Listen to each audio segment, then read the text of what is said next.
国民党的立委陈玉珍唔拿提案要抬除公司的预算咯，嘛提案要抬除文化部国家语言发展的3亿的预算，加未来成立国家语言发展中心的1500万。关心母语的民间团体是批评讲，相关的预算若互抬掉，对母语的推杀伤害是真大，嘛害咱国家语言的发展倒退路。 最近调业咧协商114年度总预算，南亚立委陈玉珍也提案要下调文化部国家语言发展的3亿预算，佮有成立国家语言发展中心的1500万，引起长期倡议母语发展的民间团体不满。即几冬一直有咧向外扩散、向外探，可比讲愈来愈侪新的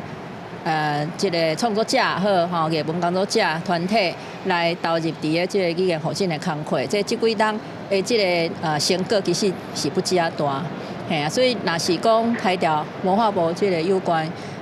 国家语言发展方面的这个预算，其实是会影响足大。李江区台语文教基金会强调，3亿预算若是抬调，会互咱国家语言的发展倒退路。由母语家庭组成的台语路协会也表示，真无简单有各种母语活动资源的投入，而且学习母语是囡仔的权利。包括讲教育方面啊，还是讲譬如讲囡仔册啦、出版品啊，吼，不管是戏剧表演、音乐剧，这拢是囡仔的大汉的过程中。